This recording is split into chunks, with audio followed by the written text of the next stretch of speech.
Hello, my name is Esteban Lopez Medina. I'm presenting Understanding Hidden Gender Curriculum in EFL textbooks as Cisheterose. Before starting, I'd like to thank the organizers for having admitted this topic.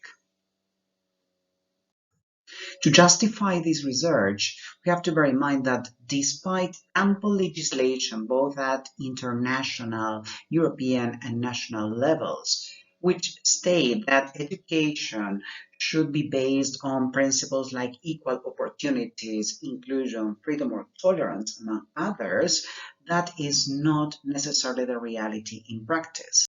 In fact, we often forget that education is a social and historical construct, neither objective nor neutral, which perpetuates the biases present in our societies.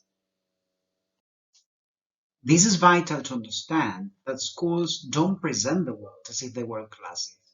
On the contrary, they represent the world, they recreate it as if they were virtual reality devices. And they do so by selecting content.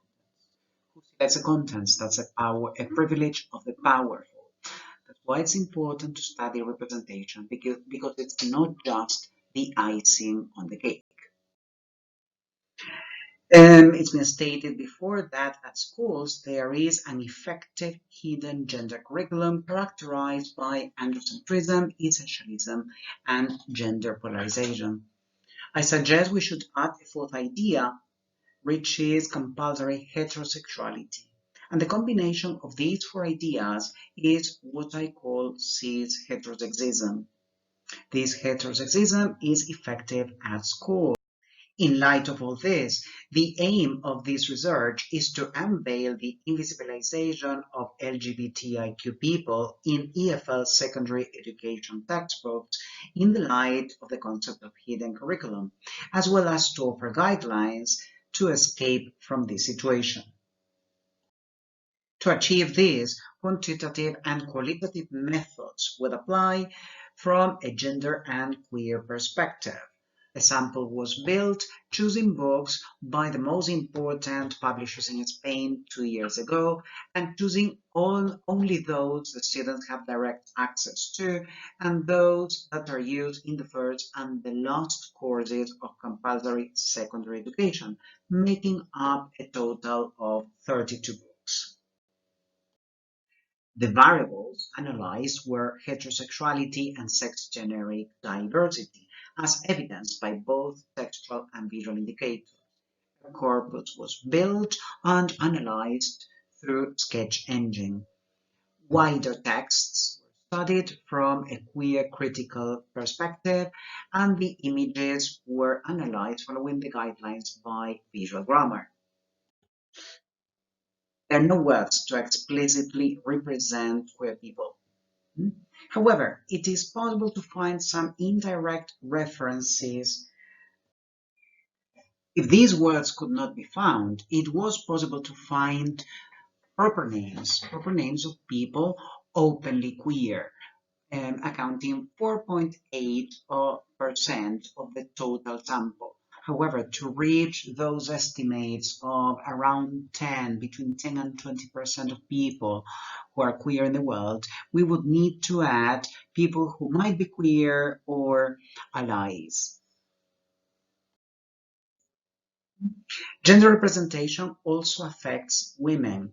In this case, we can see that in the entire sample, 72% of the proper names belong to men and only 28% belong to women. However, if we only analyze the top 10% of those names, 90% of them belong to men.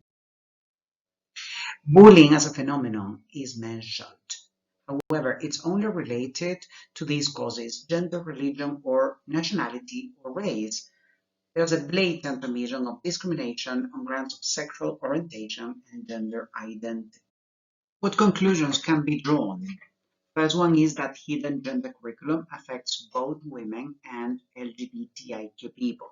That's why cis heterosexism seems like a better label to describe the content of of EFL textbooks, which can be summarized as sexism, compulsory heterosexuality, and the minimization and legitimization of homophobic bullying. Why does this happen? There's an obvious fear to lose market, which originates in the stigma infection. Once a publisher has published gay content, it will become known as a gay publisher.